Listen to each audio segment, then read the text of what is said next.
बहुत स्वागत है आप सभी का। मैं हूं आपके साथ में अमनदीप। नमस्कार, मैं हूं आपके साथ विकास ब्रजेश सक्सेना। नोएडा के इंजीनियर युवराज मेहता की दर्दनाक मौत के मामले में एसआईटी की जांच लगातार जारी है।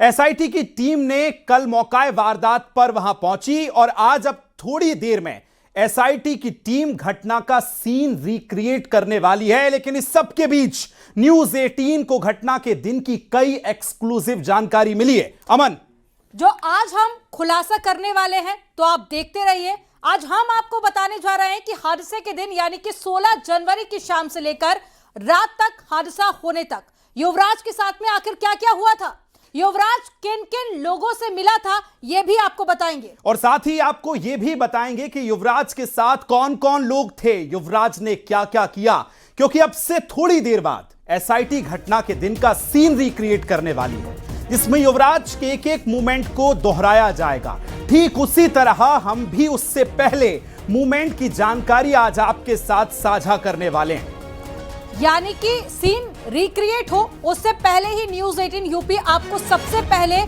जानकारी पहुंचाएगा। एक्सक्लूसिव जानकारी, सटीक जानकारी कि उस दिन युवराज के साथ में क्या क्या हुआ था। कई घंटों का जो सीन रिक्रिएट करने के लिए पुलिस पहुंची है, लेकिन उससे पहले ही आपको न्यूज 18 पर जानकारी मिल जाएगी।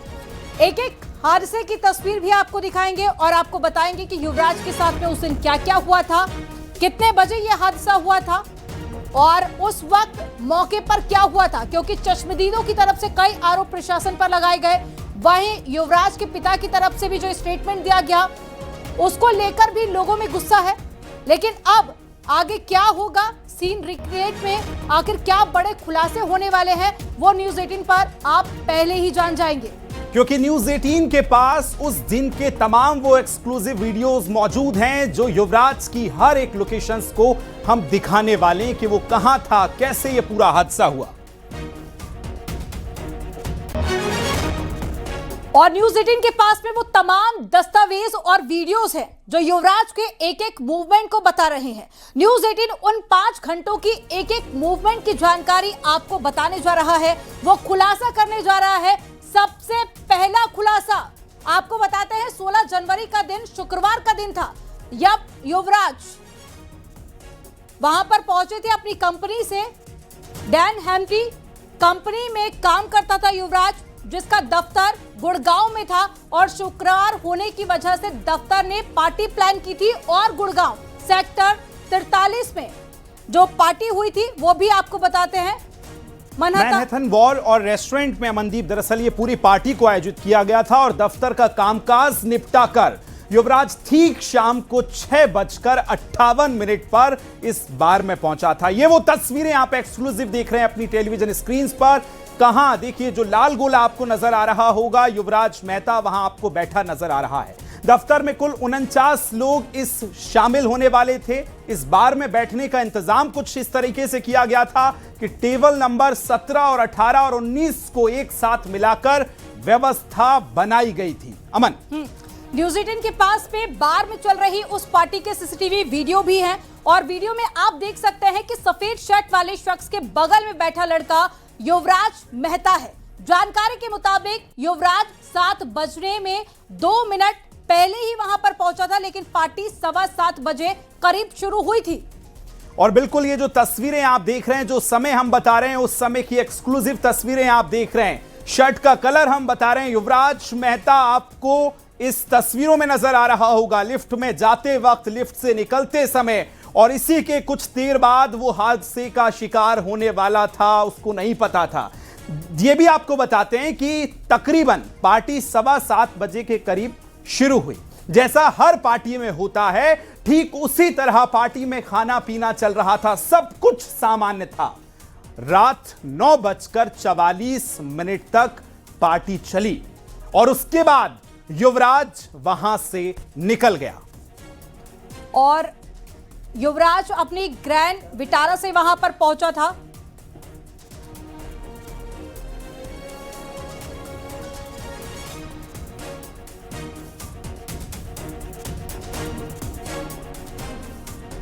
और संदीप पांडे हमारे साथ में जुड़ गए हैं, हिमांशु शुक्ला भी न्यूज रूम में मौजूद है और साथ ही फराह खान भी है। सबसे संदीप, मैं आपके पास पहले आऊंगी। आखिर क्या बड़े खुलासे हुए हैं हादसा होने से ठीक पहले, उन घंटों में आखिर क्या क्या हुआ था? देखिए, युवराज की जो मौत हुई है, जिस तरीके से दर्दनाक मौत हुई, उससे पूरा समाज गमगीन है। लेकिन शासन इस पूरे मसले पर बेहद गंभीर है। एसआईटी जांच कर रही है। एसआईटी की जांच का आज तीसरा दिन है। एसआईटी गुड़गांव से लेकर नोएडा तक हर वो पहलू 16 तारीख का जुटा रही है। पूरा जो युवराज का उस दिन का जो शेड्यूल है उसको पूरी तरीके से मॉनिटर किया और हर पहलू के साक्ष्य जुटाए। जो न्यूज 18 के पास साक्ष्य आए हैं उनमें ये दर्शाया गया, जो वीडियो चल रहे हैं दर्शक देख रहे हैं, उनमें साफ दिख रहा है कि युवराज ऑफिस की तरफ से जो पार्टी थी दोस्तों के साथ, वो ऑफिस से निकल के एक बार में गए, वहां पार्टी दोस्तों के साथ अटेंड की, काफी देर तक वहां दोस्तों के साथ अपने बातचीत की और पार्टी एंजॉय करने के बाद वो अपनी कार से निकले। जो जिस समय हादसा हुआ है उससे 5 घंटे के पहले पूरा जो है शेड्यूल एसआईटी के पास पहुंच गया है कि क्या हुआ था। 9:44 पर वहां से निकले हैं युवराज बाहर से। इसके बाद युवराज अपनी गाड़ी को ड्राइव करते हुए 11 बजे महामाया पुल दिल्ली से परी चौक की तरफ चले। इसके बाद 11:08 पर सफीपुर चौराहे से सेक्टर 73 मेट्रो स्टेशन की तरफ गए। इसके बाद एसआईटी इसके आगे तफ्तीश करती हुई सीसीटीवी खंगालते हुए पाया कि 11:12 पर सेक्टर 76 मेट्रो स्टेशन पर थे। इसके साथ ही उनकी गाड़ी 12:25 पर सेक्टर 100 प्रतीक बिल्डिंग के पास था। इसके साथ ही 11:26 पर सेक्टर 105 लोटस ब्लू बर्ड के पास ये कार दिखाई गई। इसके बाद जो है युवराज अपना जहां उनका रेजिडेंस था उस रोड पे गए और वहां पर ये दुर्घटना का शिकार हो गए। इसके साथ ही जिस तरीके से एसआईटी जांच कर रही है उसको 5 दिन में ये रिपोर्ट शासन को सौंपनी है और शासन ने इसकी बारीकी से जांच करने के निर्देश दिए। आज घटना स्थल पर भी टेक्निकल एक्सपर्ट की टीम पहुंची थी, जो घटना स्थल था वहां पे रिएक्शन किया और एसआईटी। ठीक है संदीप, लौटेंगे आपके पास। तो देखिए संदीप ने उस 5 घंटे पहले क्या क्या किया, युवराज ने ये सब कुछ बताया। लेकिन अब तक युवराज उस घर के ठीक पहले जो नाला था वहां तक पहुंच चुका था। अब क्या होने वाला था ये सहयोगी हिमांशु से जानेंगे। 5 घंटे में अमन क्या क्या हुआ ये संदीप ने बताया। बिल्कुल, हिमांशु भी हमारे साथ में जुड़े हुए हैं। हिमांशु डे 1 से ही पूरी खबर को ग्राउंड जीरो से कवर कर रहे हैं। और हिमांशु, हमने वो लापरवाही भी देखी, वो लोगों का गुस्सा भी देखा, उसके बाद में वो तस्वीरें भी देखी जो वाकई में कई सारे सवाल खड़े करती है।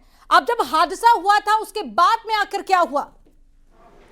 बिल्कुल, देखिए आपको बता दें कि हादसे के पहले की तस्वीरें बता दी गई हैं। जिस तरीके से सीसीटीवी सामने आए हैं और हादसे के 5 घंटे पहले की तस्वीरें न्यूज़ 18 ने एक्सक्लूसिव अपने दर्शकों को दिखाई है। उसमें स्पष्ट है कि एक पार्टी में चूंकि जो युवराज है वो डन हम्पी कंपनी में था, डेटा इंजीनियर था और ऑफिस की पार्टी करने के बाद तमाम जगहों से यानी सेक्टर 76, सफीपुर 105, सेक्टर 100 तमाम जगहों से होते हुए अपने घर पहुँच रहा था। और इस दौरान हादसा होता है। जो 90 डिग्री एंगल है वहाँ पर ये दुर्घटनाग्रस्त होते हैं। गाड़ी जो है वो तालाब नुमा स्पेस में जाके गिर जाती है, जो अंडर कंस्ट्रक्शन साइट है। लेकिन उसके बाद लोगों का गुस्सा फूटा और लगातार अथॉरिटीज पर गुस्सा उठाया गया। इसके अलावा जो डिस्ट्रिक्ट एडमिनिस्ट्रेशन है, पुलिस की, आखिर जो तमाम इंस्टीट्यूशंस हैं ये क्या कर रहे थे मौके पे, क्यों वो 2 घंटे तक अपने पिता से लगातार कॉन्वर्सेशन में था, बातचीत की जा रही थी और पिता से लगातार उसके हौसला अफजाई भी कर रहे थे। और ये भी कहा जा रहा था कि आखिर क्यों बचाया नहीं जा सका और 2 घंटे तक एनडीआरएफ, एसडीआरएफ, पुलिस विभाग, फायर विभाग, ये सब विभाग कर क्या रहे थे। इन तमाम तरीके के गुस्से उठाए गए, सवाल उठाए गए और लोगों में काफ़ी रोष और गुस्सा देखने को मिला है। साफ तौर पे ग्राउंड पर जो लोग थे उनका कहना था, चूंकि पत्राचार हुए, इसमें सांसद और एमएलए के पत्र सामने आए और मेंटेनेंस के लिए, ड्रेन कवर करने के लिए, लाइटिंग के लिए, इन तमाम मुद्दों को लेकर सांसद की तरफ से पत्र लिखे गए। जो सोसाइटी वासी हैं, क्योंकि जिस जगह पर यह घटना हुई है वहाँ से महज 500 मीटर की दूरी पर युवराज का घर है, टाटा यूरेका सोसाइटी है। लेकिन वहाँ घटना होने के बाद तमाम विभागों पर सवाल उठाए गए हैं। लिहाजा जाहिर तौर पे जिस तरीके से सीसीटीवी निकल के आया है और सीसीटीवी में साफ तौर पे दिखाई दे रहा है कि एक पार्टी से युवराज अपने जो कलीग्स हैं उनकी पार्टी से होकर वो घर पहुंच रहा था और तमाम जो फुटेजेस हैं वो भी अब धीरे धीरे करके एक सामने आ रही, क्योंकि एसआईटी सीन रिक्रिएट कर रही है। लिहाजा एसआईटी उन तमाम जगहों पर जाएगी और सीन रिक्रिएट करेगी। और चूंकि वो 5 घंटे बहुत महत्वपूर्ण है, घटना से 5 घंटे पहले क्या क्या हुआ है इसको एसआईटी सीन रिक्रिएट करेगी। जी ठीक है हिमांशु, लौटेंगे आपके पास में। लेकिन अब आपको बताते हैं कि युवराज गुड़गांव के सेक्टर 43 के बाहर निकलने के बाद में युवराज की गाड़ी ठीक रात को 11 बजे नोएडा के महामाया फ्लाईओवर के पास में स्पॉट की गई थी, जो कि परी चौक की एक तरफ यानी कि नोएडा के सेक्टर 150 की तरफ जाती दिखाई दी है। हालांकि थोड़ी ही देर बाद यानी 11:08 पर यह गाड़ी सफीपुर चौराहे से सेक्टर 76 मेट्रो की तरफ जाती दिख रही है। ये अब देखिए ग्राफिक्स के जरिए हम पूरा जो सीन है वो आपको समझाने वाले हैं। इससे ठीक 4 मिनट बाद यानी अब वक्त है रात के 11:12 का, जब सेक्टर 76 के मेट्रो स्टेशन के पास युवराज की ग्रैंड विटारा कार दिखाई देती है। और फिर 13 मिनट बाद यानी कि रात 11:25 पर सेक्टर 100 के प्रतीक इडिफी और साथ ही 11:26 पर सेक्टर 100 के ही लोटस बुलीवर्ड के सामने दिखाई दी थी। और इसके बाद ही कुछ देर बाद युवराज की गाड़ी हादसे का शिकार हो जाती है। और हादसे के बाद जो कुछ भी हुआ उसे किसी भी तरह से जस्टिफाई नहीं किया जा सकता।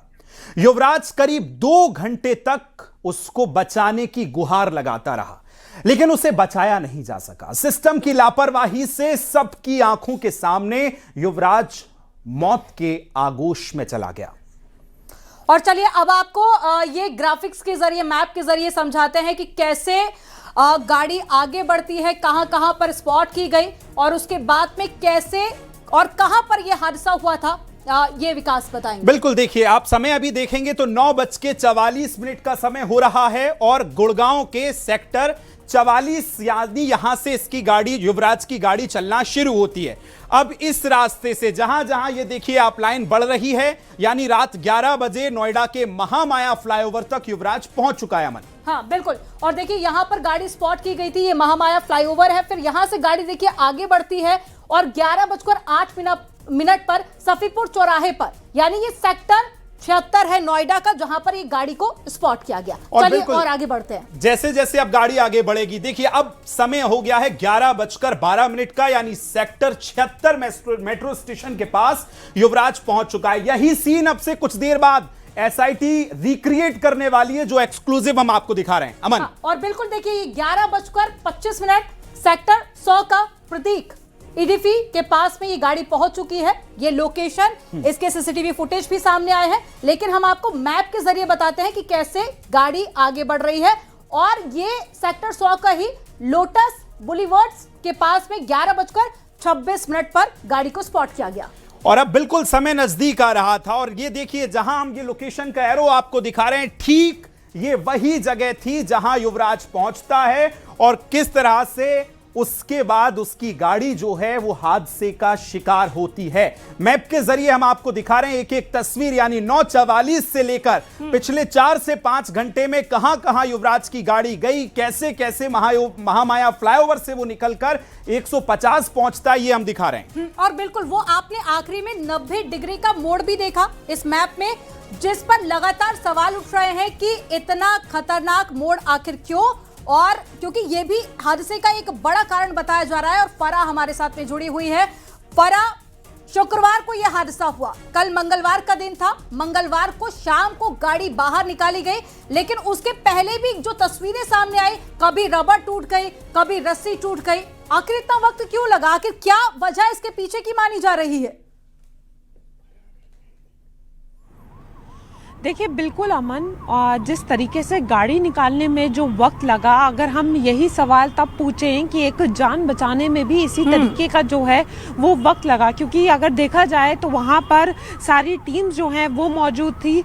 युवराज ने तो खुद हिम्मत दिखाई, लेकिन कहीं ना कहीं जो सिस्टम की हिम्मत है वो हार गई थी और वहाँ पर इक्विपमेंट्स नहीं थे और जो मशक्क़त हुई और उसके बाद एक जान चली गई। तो देखिए देरी जो है वो सिर्फ वहाँ पर मदद पहुँचने में नहीं हुई है, देरी जो है वो गाड़ी को ढूंढने में भी जो है उतना वक्त लगा और गाड़ी जो है वो इतनी मुश्किल से मिली। तो गहराई पानी की क्योंकि बहुत ज़्यादा थी और जिस तरीके से बार बार कोशिश की जा रही थी, तो देखा जा रहा था तमाम प्रयास के बाद भी जो है वो गाड़ी नहीं निकल पा रही है। कभी रोप टूट जा रही है तो कभी, क्योंकि उस तरीके से इक्विपमेंट्स नहीं थे। तो ये अपने आप में एक बड़ा जो सवाल है वो खड़ा कर रहे हैं कि ना तो मदद पहुंच पाई और जिस तरीके से जो है वो गाड़ी को निकालने में भी इतनी इतनी सारी प्रॉब्लम्स आई। तो यहाँ पर जो सिस्टम का एक फेलियर तो देखा जा रहा है, दूसरी तरफ ये देखा जा रहा है कि अगर सही वक्त पर सही इक्विपमेंट्स होते, सही हेल्प पहुँचती तो आज एक जो जान है वो बचाई जा सकती थी। और जिस तरीके से एसआईटी भी लगातार जो है वो 3 दिन से जो है 3 दिन हो गए इन्वेस्टिगेशन को, 5 दिन में रिपोर्ट देनी है। और लेकिन फरा यहाँ पर संसाधन का हवाला नहीं दिया जा सकता। नोएडा एक ऐसी सिटी है जिसे हाईटेक सिटी यहाँ पर कहा जाता है। सभी संसाधन यहाँ पर एनडीआरएफ हो, एसडीआरएफ हो, दमकल की टीम हो या फिर पुलिस प्रशासन की टीम हो, सभी यहाँ पर उतनी ही तैयारी के साथ में रहती है। लेकिन उसके बावजूद भी क्या एक रस्सी डालकर युवक को बाहर नहीं निकाला जा सका? 27 साल की लड़की की मौत हो गई है और उसके बाद में एक डिलीवरी बॉय हिम्मत कर लेता है पानी में उतरने की, लेकिन ना तो कोई अधिकारी और ना ही कोई दमकल कर्मी पानी में उतरता है। ये सरासर लापरवाही है। बिल्कुल अमन, जहाँ नोएडा की बात आती है, दिल्ली एनसीआर कैपिटल, यहाँ पर अगर ऐसा सिस्टम फेलियर देखा जा रहा है तो फिर कुछ कहा नहीं जा सकता, क्योंकि वहाँ पर तमाम लोग थे। क्योंकि जैसा कि बताया गया कि लोग वीडियोस बना रहे थे लेकिन कोई हेल्प नहीं करना चाह रहा था, और जब एक व्यक्ति ने हिम्मत उठाकर हेल्प करने की कोशिश की तो तब बहुत देर हो चुकी थी और तब तक जो है युवराज पूरी तरीके से डूब चुका था। तो उसने भी खूब मशक्कत करी ढूंढने की। तो यहाँ सवाल ये है कि क्या सिर्फ रस्सी का प्रयास होना था या उस टाइम ठीक है, फरा लौट रहे हैं आपके पास, हिमांशु आपके पास आ रहे हैं।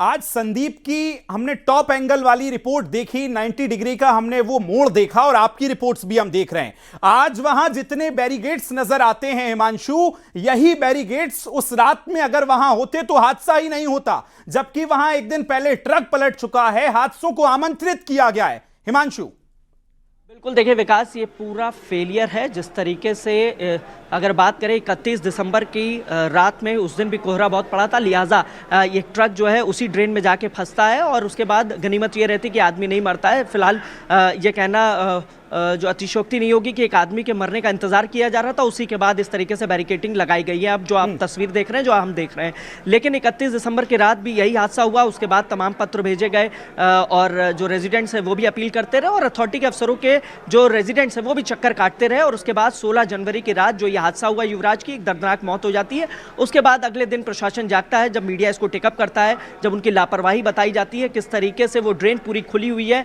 इसके अलावा वहाँ लाइटिंग की व्यवस्था भी नहीं है। ग्राउंड जीरो पर न्यूज़ 18 लगातार कवर करता रहा और आपको तस्वीरें भी दिखाता रहा है, लेकिन इस तरीके की जो तस्वीरें सामने आई, वहाँ लाइटिंग की प्रॉपर व्यवस्था नहीं है, कट्स नहीं है, ना कोई रिफ्लेक्टर है, ना ही कोई इंडिकेटर्स है, ना ही कोई बैरियर्स लगे हैं, ना कोई बैरिकेटिंग लगी थी ताकि जान बचाई जा सके। लेकिन हादसा हुआ, हादसे के अगले घंटे यानी 12 घंटे के अंदर इस तरीके के तमाम इंतजाम कर दिए गए और अब कोई हादसा ना हो। तो ऐसा कहा जा सकता है कि इंतजार किया जा रहा था किसी व्यक्ति की जान जाए। चूंकि 31 तारीख को जब घटना हुई थी तो जो ट्रक का ड्राइवर था वो सेफ था, वो निकल आया, ट्रक भारी था, ट्रक आगे की तरफ नहीं गिरा, लिहाजा वो ड्रेन में जाके फंस गया। और वो जो ड्रेन, टूटी हुई ड्रेन का हिस्सा हम लोग लगातार देख रहे हैं और अपने दर्शकों को दिखा रहे हैं। उस ड्रेन का जो हिस्सा टूटा हुआ वो ट्रक से ही है, तो वो प्रॉपर एक गैप बना था, पूरी एक स्पेस बनी हुई थी कि कार आए और कार उसी रैंप से होते हुए, उसी सड़क से होते हुए और उसी ड्रेन को क्रॉस करते हुए वो जाके तालाबनुमा कंस्ट्रक्शन साइट पर गिर गई और युवराज की मौत हो गई। देखिए सवाल कई हैं, 2 घंटे का जवाब कौन देगा? वहां पर 4 विभाग थे,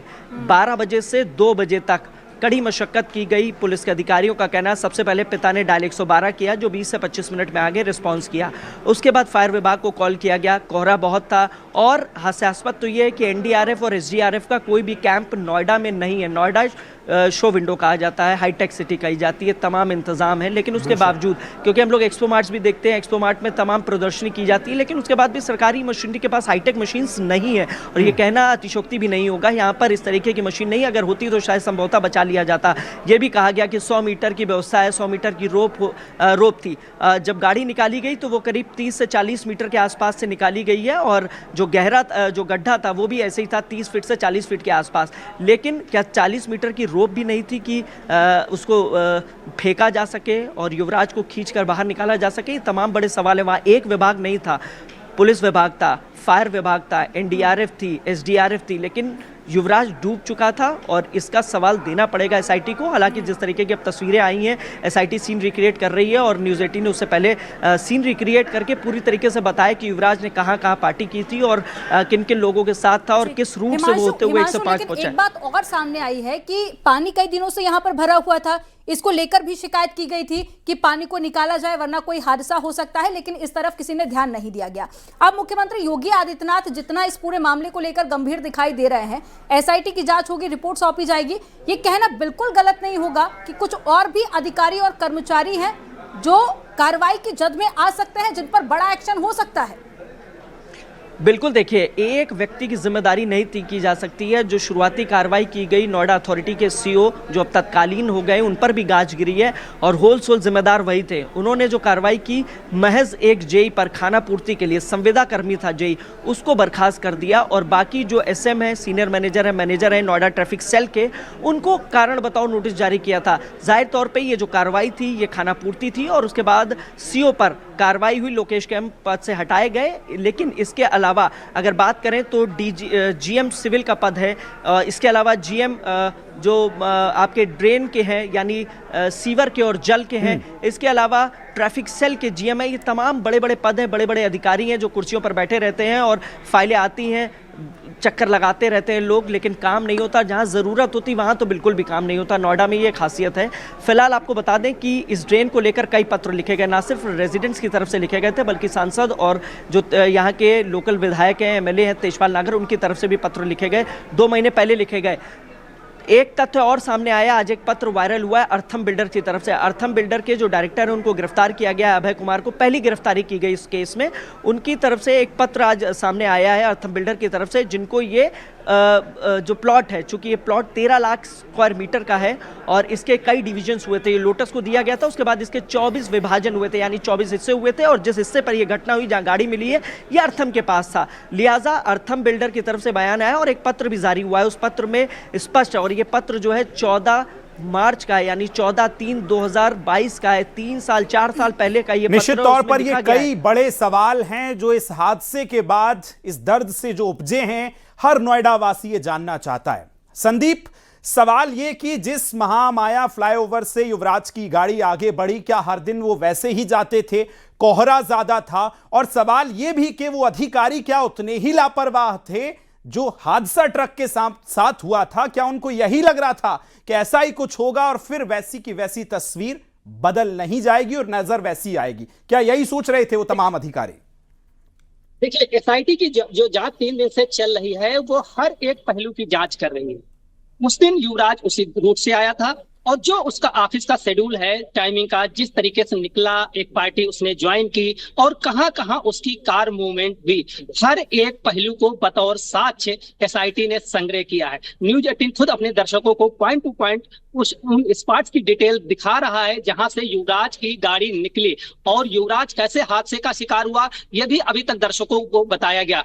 लेकिन जो 2 घंटे की मशक्कत के बाद भी, गुहार लगाने के बाद भी युवराज को मदद नहीं मिल पाई और वो मौत का शिकार हो गया, यह सवाल हमेशा बने रहेगा। और इन्हीं सवालों के जो जिम्मेदार हैं उन पर सख्त एक्शन की सरकार की तैयारी है। इसी वजह से तात्कालिक तौर पे जहां पर नोएडा के सीईओ को हटा दिया गया है, वही और इसके पीछे कौन से कर्मचारी और कौन से विंग जिम्मेदार हैं, इसको भी सरकार इस रिपोर्ट के जरिए उन पर भी एक्शन लेगी और सख्त एक्शन होगा, क्योंकि इस पूरे प्रकरण पे खुद मुख्यमंत्री नजर रख रहे हैं। इसीलिए एसआईटी जांच बिना किसी देरी के उस पर बैठा दी गई है। उसमें एक्सपर्ट शामिल है, वरिष्ठ पुलिस अधिकारी इस पूरे प्रकरण की जांच कर रहे हैं। और यहाँ तक कि जो युवराज के पिता हैं वो इस जांच से अभी तक हुई कार्रवाई से संतुष्ट है। तो जाहिर तौर पर युवराज के परिजनों को सरकार पर भरोसा है और मुख्यमंत्री जब खुद इस प्रकरण पे नजर रखे हुए, एक युवक की जान कितने मायने रखती है कि मुख्यमंत्री ने खुद उस मसले को संज्ञान में लिया। आप सभी इस पूरे मामले को लेकर, घटना को लेकर नजर बनाए रखिएगा। जानकारी देने के लिए बहुत शुक्रिया आपका। तो जिस तरह से ये पूरा सीन हमने रिक्रिएट किया है और उसमें आपने देखा कि युवराज कहां कहां तक पहुंचा था, लेकिन सवाल तो ये कि वो 2 घंटे में उस पिता की चीखें आज भी नोएडा की तमाम गलियों में गूंज रही हैं कि 2 घंटे तक सिस्टम कहां था, कहां थी वो हाईटेक शहर की हाईटेक सुविधाएं। अमन, और बिल्कुल अब यहां पर यह सवाल बेहद लाजमी हो जाता है कि आगे क्या कार्रवाई की जाएगी, क्या उन लापरवाह अधिकारियों कर्मचारियों पर एक्शन होगा जिनकी वजह से एक 27 साल के लड़के की मौत हो गई है। यहां पर रुकेंगे एक बहुत छोटे से ब्रेक के लिए। आप देखते रहिए न्यूज़ 18।